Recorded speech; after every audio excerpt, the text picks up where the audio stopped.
ఈరోజు నంబూరులో గౌరవ ముఖ్యమంత్రి శ్రీ నారా చంద్రబాబు నాయుడు గారి నేతృత్వంలో ఆయన ఆధ్వర్యంలో స్వచ్ఛాంధ్ర స్వచ్ఛ దివస్ ఈ కార్యక్రమం ఇనిషియేట్ చేస్తా ఉన్నాం. అంటే ప్రతి నెల 3వ శనివారంలో చెత్త లేకుండా మన పరిసరాలని పరిశుభ్రంగా ఉంచుకోవడం ఎలాగనేది నిన్న క్యాబినెట్లో చేసి వెంటనే ఈ రోజున ముందుకు తీసుకెళ్ళండి. అంటే శుభ్రత అంటే ముఖ్యంగా మనకి కరోనా లాంటి పరిస్థితులు వచ్చినప్పుడు శుభ్రత ఎంత అవసరం అనేది మహమ్మారులు వచ్చినప్పుడు అర్థమవుతూ ఉంటుంది. ఒకవైపు 2047లో అద్భుతంగా భారతదేశం ముందుకెళ్ళాలి, ఆంధ్రప్రదేశ్ ఎదగాలనుకున్న దాంట్లో చాలా కీలకమైనది పరిశుభ్రత. ఆ పరిశుభ్రత అనేది కల్చర్ అవ్వాలనేది ముఖ్యమంత్రి గారి ఆలోచన. ఇది కేవలం ఒకళ్ళిద్దరు చేసి క్లాప్ మిత్రాలు లేదంటే మనం మన చెత్తను బయటపడేయటం కాదు. బాధ్యతగా ప్రతి ఒక్కళ్ళు కూడా సోర్స్ నుంచే దాన్ని సపరేట్ చేసే విధానం. అలాగే ఎక్కడ పడితే అక్కడ ఈరోజు ప్రారంభించేది అద్భుతాలు వెంటనే జరిగిపోతాయి, 24 గంటల్లో జరిగిపోతాయని కాదు, కానీ దీన్ని ఆధారం చేసుకొని దీన్ని ఒక ప్రేరణగా తీసుకొని భవిష్యత్తులో ఈ కల్చర్ అవ్వాలి పిల్లలకు కూడా, ఇది భవిష్యత్ తరాలకు కూడా సదుద్దేశంతో ఈ రోజున గౌరవ ముఖ్యమంత్రి గారు దీన్ని ఇనిషియేట్ చేశారు. ఇది మేమందరం కూడా ఆ కార్యక్రమంలో ఈ రోజున ఇక్కడికి నంబూరుకి వచ్చాను. నేను కూడా మంత్రివర్యులు ఇది అక్టోబర్ 2 గాంధీ జయంతిగా దాకా దీన్ని ముందుకు తీసుకెళ్తాం స్పెషల్ డ్రైవ్ కింద.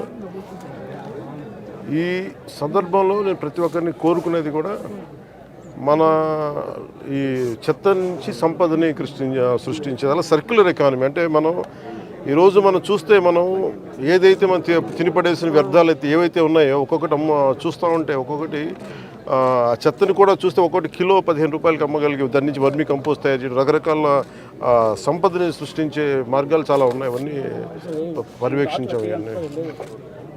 సో దాంట్లో భాగంగా ఇది ప్రతి ఒక్కరూ ప్రేరణగా ఆదర్శంగా తీసుకోవాలని కార్యక్రమం సాగుతూ ఉంది. కృష్ణా వరదల సమయంలో నిలబడ్డ కార్మికులందరికీ కూడా ఈ రోజున సన్మానం చేయడం జరిగింది, దాదాపు 35 మందికి. నేను ఇది ఆల్రెడీ స్టార్ట్ చేసాం లాంగ్ బ్యాకే. ప్రత్యేకించి ఈ క్లాప్ మిత్రాస్ జీతాలు పెంచాలి అనేది కూడా చాలా రోజుల నుంచి ఉంది. ఆ క్లాప్ మిత్ర జీతాలు రావడానికి కూడా రోజున మేము ప్రిన్సిపల్ సెక్రటరీ శశిభూషణ్ గారు ఉన్నారు, మొత్తం వీళ్ళందరి దగ్గర నుంచి తీసుకొని ముందుకు తీసుకెళ్ళి క్లాప్ మిత్ర సకాలంలో జీతాలు గత ప్రభుత్వంలో బకాయిలు ఉన్న జీతాలను కూడా వెంటనే చెల్లించడం జరిగింది. అలాగే నా దృష్టికి తీసుకొచ్చింది ఎంపీడీఓ గారు కానీ మిగతా ఉన్నతాధికారులు ప్రతి ఒక్కరు కూడా వాళ్ళ జీతాలు పెంచాలనే ఒక ఇది ఉందని రిక్వెస్ట్ ఉందని అడుగుతా ఉన్నారు.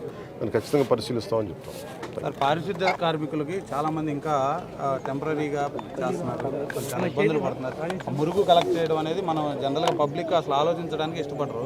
అలాంటి మురుగును వాళ్ళు డైలీ కలెక్ట్ చేసి గ్రామాలు చూపుతున్నారు. వాళ్ళ సమస్యల పరిష్కారం విధంగా ప్రత్యేకించి ఇది నాకు పంచాయతీరాజ్ స్థాయిలో వచ్చేయని నేను చేయగలుగుతాను. తర్వాత క్యాబినెట్లో ఒకసారి దీని మీద అంటే ఒకసారి క్షేత్రస్థాయిలో పరిశీలించాలి. ఇది అంటే క్షేత్రస్థాయిలో ఒక పరిశీలించి ఇప్పుడు వచ్చి కూర్చొని అంటే కొన్నిసార్లు పనులు చేసేటప్పుడు దాని పర్యవేక్షణ, అలాగే నాకు కొంత క్షేత్రస్థాయి పరిశీలన అవగాహన, దాని మీద ఒక పరిష్కారాలకు మనం బలంగా వెళ్ళచ్చు.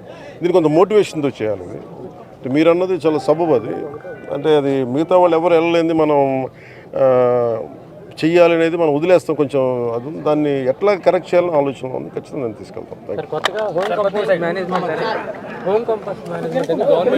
ఒక నిమిషం, ఇందాక నేను చెప్పిన దాంట్లో కూడా అదే ఉంది. అంటే ఒకటి ఇక్కడ దాకా తీసుకురావడం, ఒకటి ఉదాహరణకి నాకు చిన్నప్పుడు ఇళ్లలోనే మాకు ఉల్లిపాయ ఉన్న కోడిగుడ్డు చెత్త ఉన్న దాన్ని తీసుకెళ్ళి మేము రోజా కుండీలు వేసేవాళ్ళం.